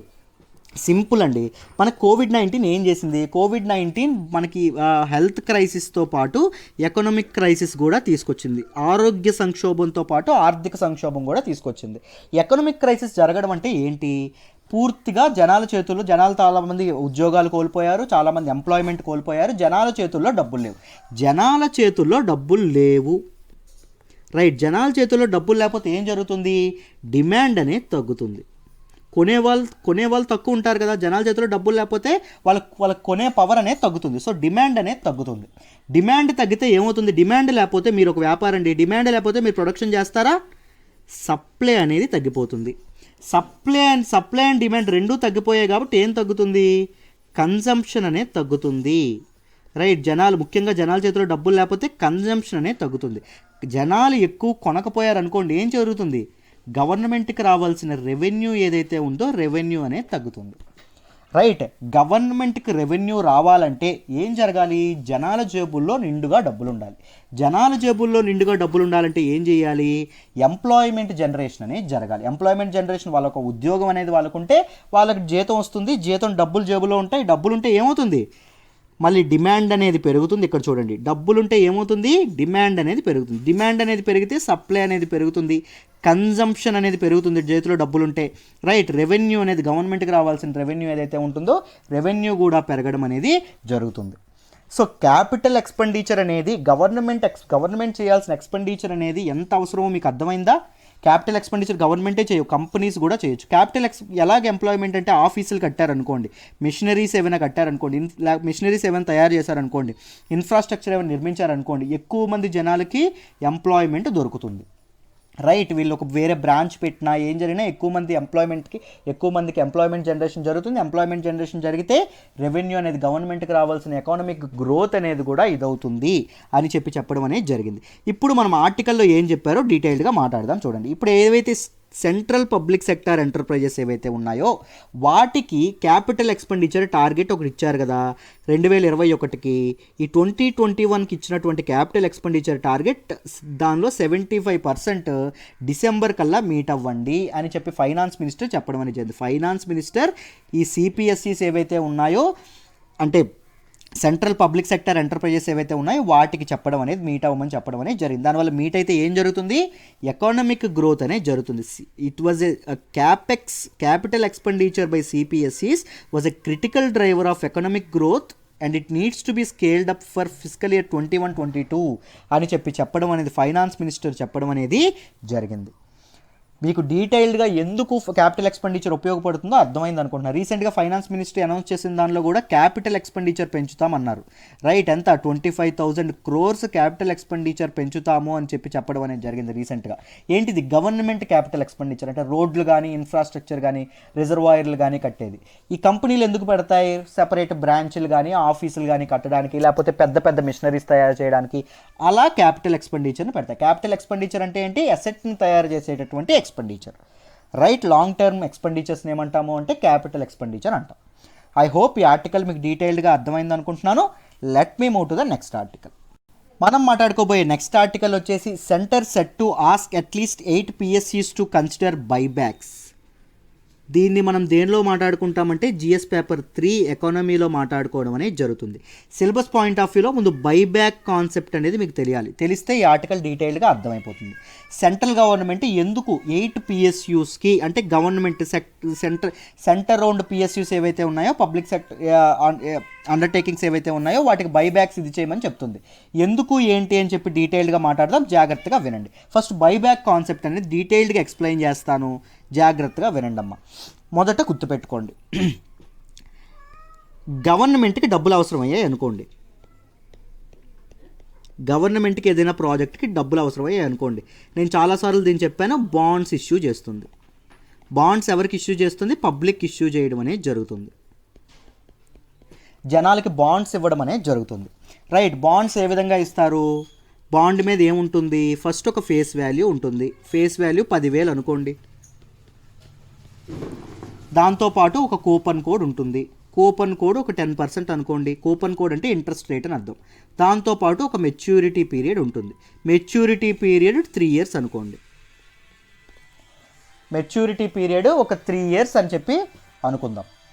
రైట్, జాగ్రత్తగా గుర్తుపెట్టుకోండి. ఇప్పుడు ఏం జరుగుతుంది అంటే బాండ్స్, పబ్లిక్ తీసుకున్నటువంటి బాండ్స్ ఎవరైతే ఇప్పుడు నేను కొనుక్కున్నాను అనుకోండి బాండ్ని, ఏం జరుగుతుంది అంటే నాకు 10,000 మీద 10 rupees ఇంట్రెస్ట్ చొప్పున 3 ఏళ్ళు నాకు రావడం అనేది జరుగుతుంది. 3 ఏళ్ళ తర్వాత నాకు మొత్తం ఎంత రావడం జరుగుతుంది, 13,000 రావడం అనేది జరుగుతుంది. నేను బాండ్స్ ఇన్వెస్ట్ చేస్తే నేను ముందు ఎంత ఇస్తాను, గవర్నమెంట్కి 10,000 ఇచ్చి బాండ్ కొనుక్కుంటాను. రైట్, ఇది బాండ్స్. రైట్, మీకు బాండ్స్ అర్థమైంది అనుకుంటున్నాను. సేమ్ గవర్నమెంట్ ఎలా అయితే బాండ్స్ ఇష్యూ చేస్తుందో కార్పొరేట్ కంపెనీస్ ఏవైతే ఉంటాయో కార్పొరేట్ కంపెనీస్ డిబెంచర్స్ని ఇష్యూ చేయడం అనేది జరుగుతుంది. Debentures are same like bonds. వీటికి కూడా ఫేస్ వాల్యూ ఉంటుంది, కూపన్ కోడ్ ఉంటుంది, దాంతోపాటు మెచ్యూరిటీ పీరియడ్ ఉంటుంది. సేమ్ కార్పొరేట్స్ కూడా అలాగే ఇష్యూ చేయడం అనేది జరుగుతుంది, కానీ పదమే వేరు. డిబెంచర్స్ గురించి మీకు డీటెయిల్డ్గా అర్థమైందనే అనుకుంటున్నాను. లెట్ మీ టాక్ అబౌట్ ఇప్పుడు కార్పొరేట్స్ ఇష్యూ చేసినటువంటి ఇంకొక కార్పొరేట్స్కి డబ్బులు కావాలంటే డిబెంచర్స్ ఇష్యూ చేస్తారు. అంటే ఇన్వెస్ట్మెంట్కి సరిపోలేదనుకోండి, సపోజ్ సెపరేట్ వేరే ఆఫీస్ పెడుతున్నారు, బ్రాంచ్ పెడుతున్నారు, దానికి డబ్బులు సరిపోతే ఏం చేస్తారు, డిబెంచర్స్ ఇష్యూ చేయడం అనేది జరుగుతుంది. డిబెంచర్స్ ఎవరు కొనుక్కుంటారు, మన లాంటి పబ్లిక్ కొనుక్కోవడం అనేది జరుగుతుంది. రైట్, ఇలా డబ్బులు కావాల్సి వచ్చినప్పుడు కార్పొరేట్స్ దగ్గర ఇంకొక ఆయుధం ఉంటుందండి. డబ్బులు కావాల్సి వచ్చినప్పుడు కార్పొరేట్స్ దగ్గర ఇంకొక ఆయుధం ఏంటి అంటే, రైట్, పబ్లిక్కి ఏమిస్తారు అంటే కంపెనీలో వాటాలు ఇవ్వడం అనేది జరుగుతుంది. ఈక్విటీ అంటారు, స్టాక్స్ అంటారు. రైట్, కంపెనీలో కొంత షేర్ అనేది ఇచ్చేయడం అనేది జరుగుతుంది, వాటా ఇవ్వడం అనేది జరుగుతుంది. గుర్తుపెట్టుకోండి, ఓకేనా. కంపెనీలో వాటా ఇస్తే ఏమవుతుంది, కొంత కంపెనీలో కొన్ని వాటాలు ఇస్తారు. వాటా ఇస్తే పబ్లిక్ అనేది ఏం చేస్తారు, ఆ షేర్లను కొనుక్కుంటారు. దీన్ని ఏమంటారు అంటే ఐపీఓస్ లేదా ఎఫ్పిఓస్ అంటారు. ఐపీఓస్ లేదా ఎఫ్పిఓస్, ఇది ఎకానమీలో వస్తుంది. సురేష్ సార్ చాలా అద్భుతంగా చేస్తారు. ఎకానమీ కోర్స్ జాయిన్ అవ్వాలని ఇదే నెంబర్కి చేయండి అమ్మా. ఒకసారి శాంపుల్ క్లాస్ వినండి, మీకే అర్థమవుతుంది. ఇనిషియల్ పబ్లిక్ ఆఫరింగ్స్ లేదా ఫాలో ఆన్ పబ్లిక్ ఆఫరింగ్స్ అని అంటారు. దీని ప్రకారంగా షేర్స్ అనేవి పబ్లిక్ కొనుక్కోవడం అనేది జరుగుతుంది. పబ్లిక్ ఏమిస్తారు, మనీ ఇస్తారు. కార్పొరేట్స్ ఏమిస్తాయి, షేర్స్ ఇస్తాయి, వాటా ఇస్తాయి. ఎవరికి ఇస్తాయి, పబ్లిక్ ఇవ్వడం అనేది జరుగుతుంది. అంటే షేర్ మార్కెట్లో కొనుక్కుంటాం కదా మనం. సో బైబ్యాక్ అంటే ఏంటి అంటే, పబ్లిక్ ముందుగా కొనుక్కున్నటువంటి షేర్స్ ఏవైతే ఉన్నాయో వాటిని కార్పొరేట్స్ కొనుక్కోవడం అనేది జరుగుతుంది. ఇప్పుడు ఏం జరుగుతుంది బైబ్యాక్లో, కార్పొరేట్స్ పబ్లిక్ అనుకోండి, పబ్లిక్ నుంచి కార్పొరేట్స్ వాళ్ళు ముందు ఇచ్చినటువంటి షేర్లనే కొనుక్కుంటాయి. కార్పొరేట్స్ ఏమిస్తాయి పబ్లిక్కి, మార్కెట్లో ఎంత వాల్యూ ఉందో ఆ మనీ ఇవ్వడం అనేది జరుగుతుంది. గుర్తుపెట్టుకోండి, రైట్. అయితే సెంట్రల్ గవర్నమెంట్ ఈ బైబ్యాక్ ఎందుకు చేయమని చెప్పింది అని మనం మాట్లాడుకోవాలి. సెంట్రల్ గవర్నమెంట్ యొక్క మెయిన్ ఇదేంటి అంటే, ఇప్పుడు ఎకానమిక్ గ్రోత్ అనేది అవ్వాలి. కోవిడ్-19 ద్వారా ఇది అవ్వడం అనేది పూర్తిగా భ్రష్టు పట్టిపోయిన ఎకానమీ అనేది, ఎకానమిక్ గ్రోత్ అనేది స్పర్ అవ్వాలి. ఎకానమిక్ గ్రోత్ స్పర్ అవ్వాలంటే మొదట ఏం చేయాలి, లిక్విడిటీ అనేది పెంచాలి. మార్కెట్లోకి లిక్విడిటీ అనేది ఇన్ఫ్యూజ్ చేయాలి. దీనివల్ల ఏం జరుగుతుందో చూద్దాం. కార్పొరేట్స్ బైబ్యాక్ చేశాయి అనుకోండి, రైట్, కంపెనీలు బైబ్యాక్ చేశాయి అనుకోండి, ఏం జరుగుతుంది, ఇవి మనీ ఎవరికి ఇస్తున్నాయి, పబ్లిక్ ఇస్తున్నాయి. పబ్లిక్ జేబులో డబ్బులు ఉన్నాయి, ఏం చేస్తారు, ఖర్చు పెడతారు. రీఇన్వెస్ట్మెంట్స్ చేయడం వేరు, కొంతమంది ఖర్చు పెట్టే వాళ్ళు కూడా ఉంటారు, ఇది ఒక ఫ్యాక్టర్. సెకండ్ ఏం జరుగుతుందో చూద్దాం, రైట్. సెకండ్ ఏం జరుగుతుందో చూద్దాం. పబ్లిక్ దగ్గర నుంచి షేర్స్ లాక్కుంటున్నాయి కార్పొరేట్స్. పబ్లిక్ దగ్గర ఉన్నటువంటి షేర్స్ తగ్గిపోతున్నాయి. కార్పొరేట్స్ తన షేర్స్ ఏవైతే ఉంటుందో అవే కొనుక్కుంటున్నాయి, అవి పెరుగుతున్నాయి, రైట్. ఇక్కడ ఏదైతే ఉందో షేర్స్ యొక్క సప్లై తగ్గిపోతుంది, షేర్స్ యొక్క అమౌంట్ నెంబర్ తగ్గిపోతుంది. అప్పుడు ఏమవుతుంది, వీటికి డిమాండ్ పెరుగుతుందండి. బయట ఉన్నటువంటి షేర్స్ ఏవైతే ఉన్నాయో, అవుట్ స్టాండింగ్ షేర్స్ ఏవైతే ఉన్నాయో వాటికి డిమాండ్ పెరుగుతుంది. డిమాండ్ పెరిగితే ఏం జరుగుతుంది, షేర్ యొక్క వాల్యూ పెరుగుతుంది. షేర్ యొక్క వాల్యూ పెరిగితే ఏమవుతుంది, స్టాక్ మార్కెట్ అనేది స్టెబిలైజ్ అవుతుంది. స్టాక్ మార్కెట్ వాల్యూ పడిపోతుందని చెప్పాం కదా, మార్కెట్స్ యొక్క వాల్యూస్ అనేవి పెరుగుతాయి. అర్థమైందమ్మా. సో మార్కెట్ వాల్యూ ఇప్పుడు గవర్నమెంట్ ఎవరికి అడుగుతుంది, సెంట్రల్ గవర్నమెంట్ ఓన్ చేసుకున్నటువంటి పిఎస్యూస్కి అడుగుతుంది. సెంట్రల్ గవర్నమెంట్ ఓన్ చేసుకున్నటువంటి పిఎస్యూస్ యొక్క షేర్ వాల్యూస్ పెరిగితే ఏం జరుగుతుంది చెప్పాలి, సెంట్రల్ గవర్నమెంట్ లాభపడుతుందా లేదా, సెంట్రల్ గవర్నమెంటే లాభపడుతుంది. దాంతోపాటు మార్కెట్ అనేది స్టెబిలైజ్ అయ్యే అవకాశం అనేది ఉంటుంది, రైట్. సెంట్రల్ గవర్నమెంట్ 2 ఆప్షన్స్ ఇచ్చిందండి ఎవరికి, పిఎస్యూస్కి.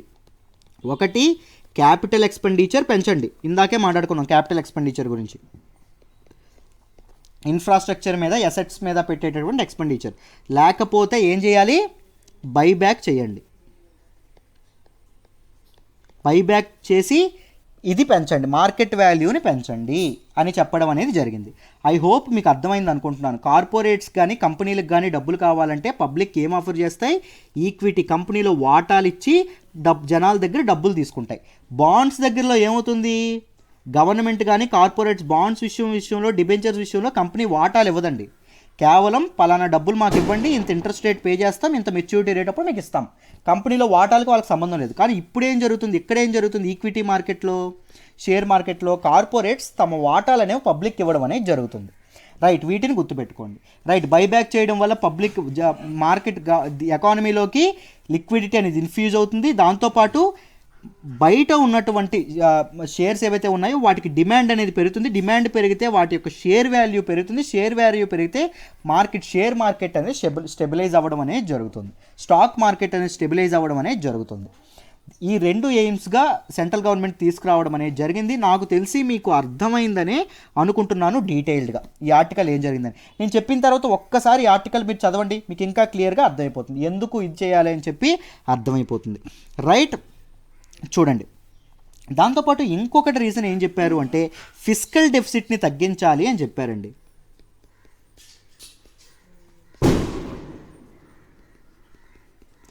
గవర్నమెంట్ ఫిస్కల్ డెఫిసిట్ని 3.5% ఆఫ్ జీడిపికి తగ్గించాలి అనుకుంటుంది.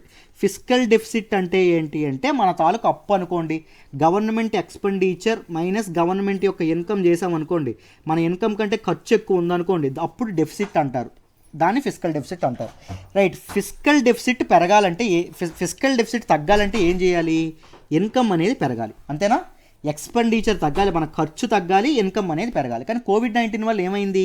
రెవెన్యూ షార్ట్ ఫాల్ అనేది రావడం అనేది జరిగింది. గవర్నమెంట్ యొక్క ట్యాక్స్ రెవెన్యూ అనేది పూర్తిగా పడిపోవడం అనేది జరిగింది. సో ఫిస్కల్ డెఫిసిట్ తగ్గాలనుకోండి, మళ్ళీ చెప్తున్నా, ఫిస్కల్ డెఫిసిట్ తగ్గాలనుకోండి, ఇన్కమ్ అనేది పెరగాలి. ఇన్కమ్ అనేది ఎలా పెరుగుతుంది? ఈ పిఎస్యూస్ యొక్క ఇన్కమ్ పెరిగితే పెరుగుతుంది. పిఎస్యూస్ యొక్క ఇన్కమ్ పెరగాలంటే ఏం చేయాలి? పిఎస్యూస్ యొక్క వాల్యూ ఏదైతే ఉంటుందో వీటి మార్కెట్ వాల్యూని పెంచాలి. మార్కెట్ వాల్యూ పెంచాలంటే ఏ సిస్టమ్ ఫాలో అవ్వమని చెప్తుంది? బైబ్యాక్స్ని పెంచాలని చెప్తుంది. మార్కెట్ వాల్యూ పెరగడానికి బైబ్యాక్స్కి మీకు ఇప్పుడే రిలేషన్ నేను ఎక్స్ప్లెయిన్ చేశాను. రైట్, దాని ద్వారా ఫిస్కల్ డెఫిసిట్ అనేది తగ్గుతుంది అని చెప్పి సెంట్రల్ గవర్నమెంట్ చెప్పడం అనేది జరిగింది. ఐ హోప్ మీకు ఈ ఆర్టికల్ డీటెయిల్డ్గా అర్థమైందని అనుకుంటున్నాను. ఏవైనా డౌట్స్ ఉంటే మొహమాట పడకండి, కింద మీరు డౌట్స్ అనేది కామెంట్ సెక్షన్లో నాకు మెన్షన్ చేయండి.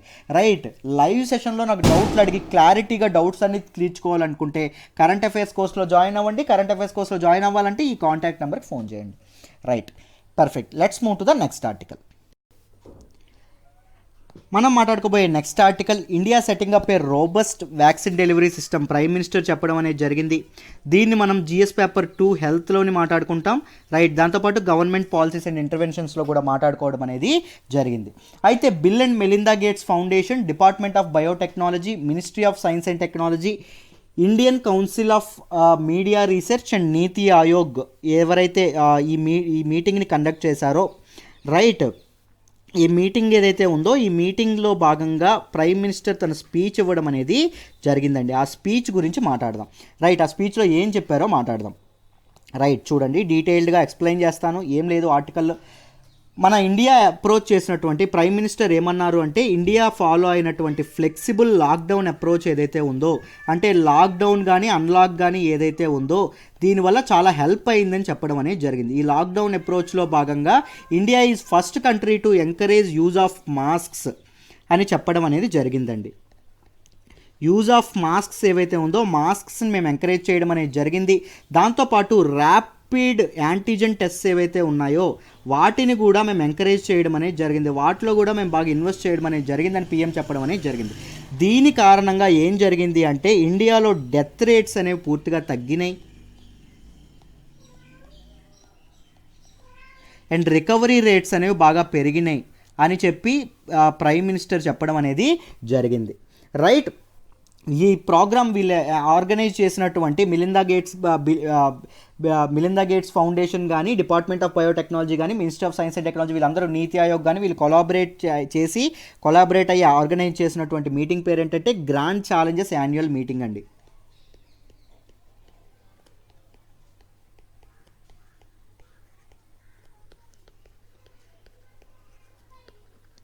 ఈ గ్రాండ్ ఛాలెంజెస్ యాన్యువల్ మీటింగ్ అనేది ఇది ఒక 3 డే ప్రోగ్రామ్, 3 రోజుల ప్రోగ్రామ్.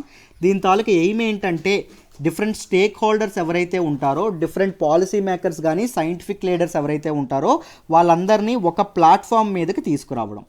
ఏంటండి దీని ఎయిమ్? డిఫరెంట్ పాలసీ మేకర్స్,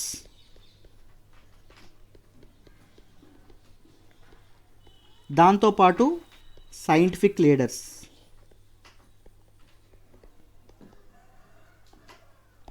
వీళ్ళని ఒక తాటి మీద తీసుకురావడం, ఇలా ఒక ప్లాట్ఫామ్ క్రియేట్ చేసి వాళ్ళ డిస్కషన్స్ అనేవి, దాంతోపాటు ఈ గ్లోబల్ హెల్త్ ప్రాబ్లం ఏదైతే ఉందో, ముఖ్యంగా కోవిడ్-19 ఏదైతే ఉందో దీనికి ఎగ్నెస్ట్గా పోరాడాలి. ఈ పోరాడడానికి వీళ్ళందరికీ ఒక ప్లాట్ఫామ్ అనేది ఇది చేయడానికి వీళ్ళందరినీ ఒక they want to bring together all different policy makers and scientific leaders అండి. So that they all can work on global health disaster ఏదైతే ఉందో COVID-19 దీనికి సొల్యూషన్కి ఇది చేయొచ్చు అని చెప్పడం అనేది జరిగింది. దాంతోపాటు పిఎం తన స్పీచ్లో ఏం చెప్పారు అంటే వ్యాక్సిన్ డెవలప్మెంట్ గురించి కూడా మాట్లాడడం అనేది జరిగింది. ఈ వ్యాక్సిన్ డెవలప్మెంట్ గురించి ఏం మాట్లాడారు అంటే India is working on well established and robust vaccine delivery system ఏదైతే ఉంటుందో దానికోసం ఇండియా ప్రయత్నిస్తుంది. ఒక రాబస్ట్ వ్యాక్సిన్ డెలివరీ సిస్టమ్ కోసం ఇండియా అనే తన ప్రయత్నాలు చేస్తుంది అని చెప్పడం అనేది జరిగిందండి. Right, with the usage of digital health cards అండి. డిజిటల్ హెల్త్ కార్డ్స్ అనేవి వాడి వీటి గురించి నేను చాలాసార్లు డిజిటల్ హెల్త్ కార్డ్స్ గురించి నేను మాట్లాడాను.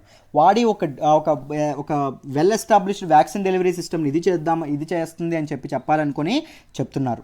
రైట్, ఈ India's robust vaccine delivery system ఏం చేస్తుంది అంటే ensure immunization for all citizens అండి. మొత్తం అందరికీ వ్యాధి నిరోధక శక్తిని అందించడంలో ఉపయోగపడుతుంది అని చెప్పారు ప్రైమ్ మినిస్టర్. దాంతోపాటు India is capable of making లో కాస్ట్ వ్యాక్సిన్స్ ఏవైతే ఉంటాయో చాలా తక్కువ ధరకే టీకాలు తయారు చేయగలదు ఇండియా అని చెప్పడం అనేది జరిగింది. దాంతోపాటు India want to help other nations అండి. మిగిలిన నేషన్స్ ఏవైతే ఉంటాయో వాటికి హెల్ప్ చేయాలనుకుంటుంది. దేనిలో భాగంగా హెల్ప్ చేయాలనుకుంటుంది? To enhance capacity building. Capacity building ఏదైతే ఉంటుందో కెపాసిటీ బిల్డింగ్ని ఎన్హాన్స్ చేయడానికి, అంటే మన టెక్నాలజీని ఆఫర్ చేసి కానీ లేకపోతే మన తాలూకు ఫండ్స్ని ఆఫర్ చేయడం కానీ, దాంతోపాటు ఇమ్యునైజేషన్ వ్యాక్సిన్ తయారీలో ట్రయల్స్కి వాళ్ళకి సహకరించడం కానీ, దాంతోపాటు వ్యాక్సిన్ మ్యానుఫ్యాక్చరింగ్లో వాళ్ళకి సహకరించడం కానీ, దీనిలో కూడా ఇండియా అనేది ముందుంది అని చెప్పడం అనేది జరిగింది. Right, usage of digital health cards గురించి కూడా ఎంఫసైజ్ చేసి మాట్లాడడం అనేది జరిగిందండి. డిజిటల్ హెల్త్ కార్డ్స్ గురించి మీ అందరికీ తెలుసని అనుకుంటున్నాను. ఎప్పుడు డిజిటల్ హెల్త్ కార్డ్స్ గురించి అనౌన్స్ చేశారు? మన 74th ఇండిపెండెన్స్ డే ఏదైతే ఉందో, 74వ స్వాతంత్ర దినోత్సవం ఏదైతే ఉందో, మొన్న ఇండిపెండెన్స్ డే జరిగింది కదా, August 15th ఆ రోజు ఇది చేయడం అనేది జరిగింది. దేనిలో భాగంగా నేషనల్ డిజిటల్ హెల్త్ మిషన్ ఏదైతే ఉందో దానిలో భాగంగా ఇది చేయడం అనేది జరిగింది. ఏం లేదండి, ఈ డిజిటల్ హెల్త్ కార్డ్స్లో ఏం చేస్తారు అంటే జనాల తాలూకా హెల్త్ రిలేటెడ్ ఇన్ఫో ఏదైతే ఉంటుందో హెల్త్ రిలేటెడ్ ఇన్ఫో మొత్తాన్ని ఒక దగ్గర పెడతారండి. ఒక రిపాజిటరీగా ఒక దగ్గర స్టోర్ చేస్తారు. దేనిలో అంటే డిజిటల్ హెల్త్ కార్డ్స్లో. ఇది అందరూ తీసుకోవాలంటే మ్యాండటరీ కాదు, వాలంటరీగా తీసుకోవచ్చు. వాలంటరీగా జనాలు అనేవి తీసుకోవచ్చు. రైట్, అన్ని స్టేట్స్కి అప్లికబుల్ అవుతాయి అంటే అన్ని స్టేట్స్, అక్రాస్ ఆల్ స్టేట్స్కి ఇది అప్లికబుల్ అవ్వడం అనేది జరుగుతుంది. ఒక డిజిటల్ ఎకోసిస్టమ్ ఏదైతే ఉంటుందో ఒక డిజిటల్ ఎకోసిస్టమ్ని క్రియేట్ చేసి దానిలో భాగంగా ప్రివెంటబుల్ మెడికల్ ఎర్రర్స్ ఏవైతే ఉంటాయో, అంటే ఒక పేషెంట్ ఉన్నారనుకోండి, పేషెంట్ యొక్క హెల్త్ రికార్డ్స్ అన్నీ ఇది స్టోర్ చేస్తుంది. ముందు ఎప్పుడు హాస్పిటల్కి వెళ్ళారు, ఏ రీజన్ మీద హాస్పిటల్కి వెళ్ళారు, అప్పుడు చెప్పిన సిమ్టమ్స్ ఏంటి, అప్పుడు వాడిన మెడికేషన్ ఏంటి, తర్వాత ఏం జరిగింది, వీటన్నింటి గురించి ఒక రిపాజిటరీ అనేది, ఒక డిజిటల్ డిపాజిటరీ ఒక హెల్త్ కార్డులో మెయింటైన్ చేయడం అనేది జరుగుతుంది. దానివల్ల ఏం జరుగుతుంది, నెక్స్ట్ ఎప్పుడైనా హాస్పిటల్కి వెళ్ళారనుకోండి, డాక్టర్ ఎవరైతే ఉన్నారో ఆయన మెడికల్ రికార్డ్స్ అని ఈజీగా యాక్సెస్ చేయడం అనేది జరుగుతుంది. ముందు వాడిన మెడిసిన్స్ కానీ వీటన్నిటిని యాక్సెస్ చేయడం అనేది జరుగుతుంది. దానివల్ల మెడికల్ ఎర్రర్స్ అనేవి చాలా తగ్గడం అనేది జరుగుతుంది. దాంతోపాటు క్వాలిటీ ఆఫ్ మెడికల్ కేర్ అనేది పెరిగే అవకాశం అనేది ఉంటుంది.